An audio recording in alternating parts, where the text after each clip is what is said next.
আসসালামু আলাইকুম সম্মানিত দর্শক মণ্ডলী।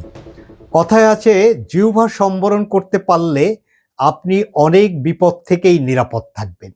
জিহ্বা এটি যেমন অপর মানুষকে কাছে টানার জন্য খুব প্রয়োজনীয় একটি অংশ, শরীরের মুখমণ্ডলের অভ্যন্তরে অবস্থিত এই নরম অংশটি এটি এত শক্তভাবে আবার ব্যবহার করা যায় যে সহজেই মানুষের কাছে অপ্রিয় পাত্র হওয়ার জন্য এই শরীরের এই নরম অংশটি বেশ গুরুত্বপূর্ণ ভূমিকা রাখতে পারে। অর্থাৎ আপনার কথাবার্তার মধ্যে পরিমিতি বোধ যদি না থাকে, কথা হচ্ছে টুথপেস্টের মতো। টিউব থেকে টুথপেস্ট বেরিয়ে গেলে সেটি যেমন আবার টিউবের মধ্যে ঢোকানো সম্ভব না, তেমনি আপনার মুখনিসৃত কোনো কথা, কোনো বাণী এটি যদি একবার বের হয়ে যায়, আপনি এটি আর ফিরিয়ে নিতে পারবেন না। কিন্তু এই একটি কথা আপনাকে যে কতটা বিপদে ফেলতে পারে তার প্রকৃষ্ট উদাহরণ যদি আমরা খুঁজতে যাই, মাত্র ১.৫ বছর পূর্বে যদি আমরা ফিরে যাই, সেই ফ্যাসিবাদী শাসনামলে আমরা দেখেছি, সেই শাসনামলে যিনি সর্বোচ্চ দায়িত্বে ছিলেন প্রধানমন্ত্রী, তার লাগামহীন কথাবার্তা মানুষের কাছে তাকে কিভাবে অপ্রিয় করে তুলেছিল, কিভাবে তিনি মানুষের কাছ থেকে বিচ্ছিন্ন হয়ে গেছিলেন আমরা দেখেছি। সেই সরকারের একাধিক মন্ত্রী এবং সেই সরকারি দলের একাধিক উচ্চ পদের নেতৃবৃন্দ তাদের প্রতিদিনকার নানা ধরনের লাগামহীন কথাবার্তা, অন্যকে তুচ্ছ-তাচ্ছিল্য করা অথবা কাদের থেকে কথা বেশি, অপ্রয়োজনীয় কথা, অতিকথন, এগুলো তাদেরকে মানুষের কাছে অপ্রিয় তো করেছিল। তার থেকে বড় কথা হচ্ছে তারা তাদের এই কথাবার্তা দিয়ে মানুষের কাছে এক ধরনের রসিকতার পাত্র হয়েছিলেন এই অপ্রয়োজনীয় কথা বলার জন্য।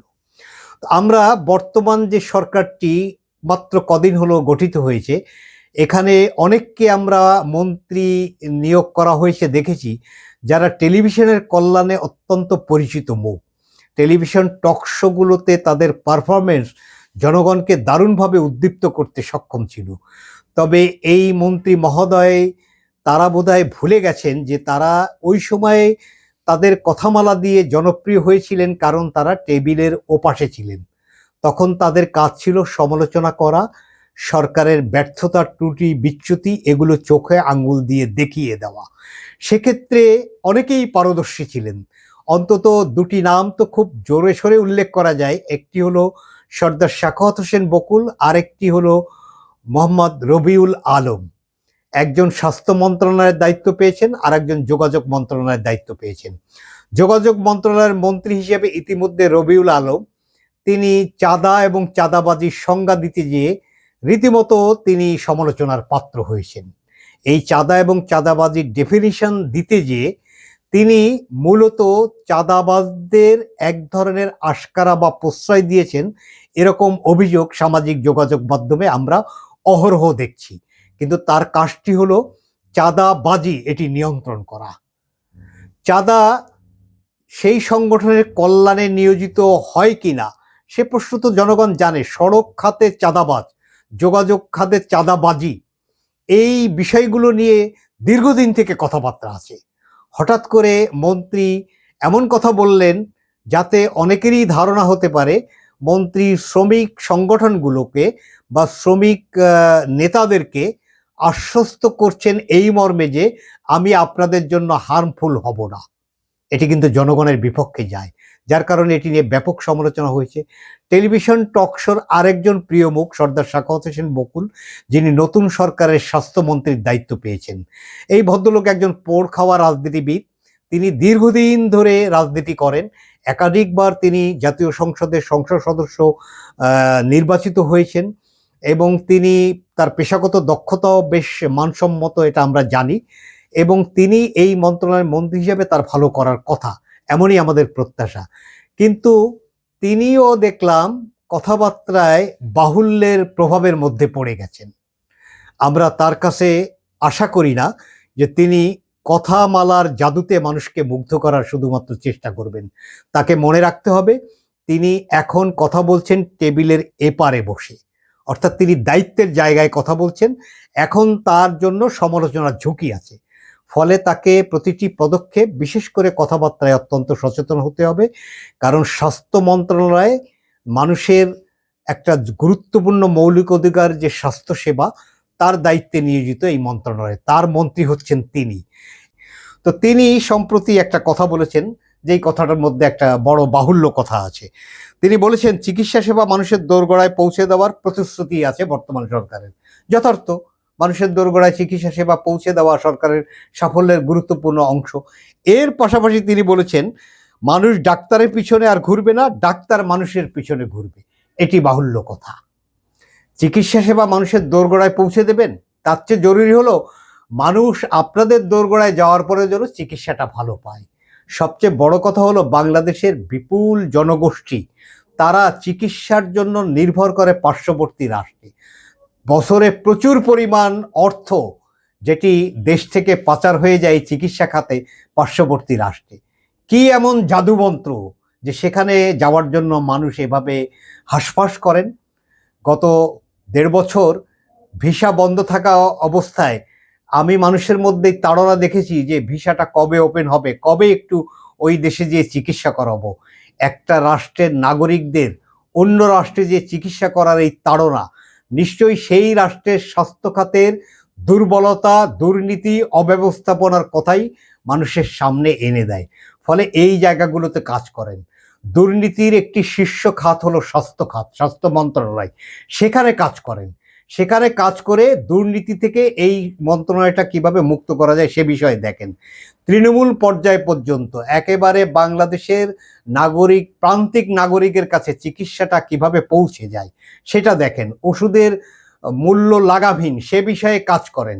বাংলাদেশের মতো দেশে যেখানে রুগ্নতা আছে, যেখানে অপুষ্টি আছে, যেখানে মানুষের খাদ্য অভ্যাসের যে বিষয় সেগুলোতে দুর্বলতা আছে, এমনকি প্রয়োজনীয় খাদ্য যেটি দেহের জন্য প্রয়োজন সেই সুষম খাদ্য এটি যোগান দিতে মানুষের আর্থিক সংকট আছে, সেই রাষ্ট্রে যে কোনো রাষ্ট্রের তুলনায় চিকিৎসা খাতটি সমৃদ্ধ হওয়া প্রয়োজন। সেই ক্ষেত্রে প্রয়োজনীয় পদক্ষেপ এবং আগামী 1 বছর পরে আপনি কথা বলেন যে কি করেছেন এবং কি করতে চান। আপনি ডাক্তার মানুষের পিছনে ছোটার দরকার নাই। ডাক্তারের কাছে মানুষ গেলে ডাক্তারের কাছে যেন ব্যবহারটা ভালো পায়, তিনি যেন কম ভিজিটে চিকিৎসা করতে পারেন। এক একজন বিশেষজ্ঞ ডাক্তার কি পরিমাণ ভিজিট নেয় ওটি তো অনেক মানুষের 1 সপ্তাহের উপার্জনও নয়, এমন মানুষও আছে। তো ফলে এই যে বেসরকারি ব্যবস্থাপনায় যে চিকিৎসা, সেখানে চিকিৎসা করানো তো সাধারণ নাগরিকদের পক্ষে সম্ভব না। সরকারি ব্যবস্থাপনায় যে চিকিৎসা, সেখানে অব্যবস্থাপনা আছে, ডাক্তারদের মানুষের প্রতি হেয়ালিপনা আচরণ আছে, অতিরিক্ত টেস্ট দেওয়া, অপ্রয়োজনীয় টেস্ট দেওয়া, ডায়াগনোসিস সেন্টারের সাথে ডাক্তারদের এক ধরনের অনৈতিক সম্পর্ক এবং ডাক্তারদের এই যে কার্যক্রম, এই পেশাটিকে সেবামূলক পেশা হিসেবে গ্রহণ না করে একটা ব্যবসায়ী মানসিকতার মধ্যে প্রচুর সংখ্যক ডাক্তারদের মনোনিবেশ করা এবং একটা সিন্ডিকেশনের মধ্য দিয়ে এই চিকিৎসা ব্যবস্থায় যে লাভবান হওয়ার একটা গোষ্ঠী, এই বিষয়গুলোতে কাজ করেন। চিকিৎসা সেবা মানুষের দোরগোড়ায় পৌঁছানোর থেকে বেশি জরুরি হলো মানুষ যখন চিকিৎসা কেন্দ্রের দোরগোড়ায় পৌঁছায় যাতে সে সুচিকিৎসাটা পায়, সাশ্রয়ী মূল্যে চিকিৎসা পায়, ওষুধের মূল্যটা মানুষের নাগালে আসে, যাতে আর মানুষ পার্শ্ববর্তী দেশের দিকে ছুটে না যেয়ে দেশের মধ্যে চিকিৎসা করতে স্বাচ্ছন্দ্য বোধ করে, এমন ব্যবস্থা নিশ্চিত। আরেকটি কথা বলছি, উচ্চ পদে আসীন মন্ত্রী, রাষ্ট্রপতি, প্রধানমন্ত্রী, শীর্ষ নেতৃবৃন্দ, ধনাঢ্য ব্যক্তিরা তাদের দাঁতে সামান্য ব্যথা হলে তারা সামর্থ্য আছে বলে চুট করে বিদেশে চলে যান। এমন একটা নীতি যদি গ্রহণ করা যায় যে কোনো মন্ত্রিসভার সদস্য তারা চিকিৎসার জন্য দেশের বাইরে যেতে পারবেন না, তাহলেই কিন্তু দেশের চিকিৎসা ব্যবস্থা উন্নতি হওয়ার একটা সম্ভাবনা থাকে। এটি কঠিন না সহজ কাজ তা আমি জানি না, তবে জনগণ কিন্তু এই কথাগুলো রাস্তাঘাটে বলে যে যেদিন দেশের শীর্ষ ব্যক্তিরা, কর্তা ব্যক্তিরা চিকিৎসার জন্য আর বিদেশে যাওয়ার প্রয়োজন মনে করবেন না, তারা তাদের চিকিৎসা দেশেই নেবেন, সেদিনই বাংলাদেশের স্বাস্থ্য খাত এটি বাংলাদেশের জনগণের চাহিদা পূরণে সক্ষমতার দিকে এগিয়ে যাবে। ফলে কথা না বলে কাজ করুন, কথা কম কাজ বেশি, এটি শহীদ রাষ্ট্রপতি জিয়াউর রহমানের একটা নীতি ছিল। সেই নীতির আলোকেই মন্ত্রণালয়গুলো পরিচালনা করুন, কথাবার্তা বলার ক্ষেত্রে পরিমিতি বোধ বজায় রাখুন, কাজ বেশি করুন। জনগণ কাজ দেখতে চায়, জনগণ আপনাদের এই বয়ান, এই গল্প শুনতে চায় না। যত বেশি কাজ করে জনগণকে সন্তুষ্ট করতে পারবেন, আগামীতে আপনাদের সাফল্য জনগণের কাছে স্বাভাবিকভাবেই চিহ্নিত হবে এবং জনগণ আপনাদের প্রতি আস্থাশীল হয়ে উঠবে। ধন্যবাদ।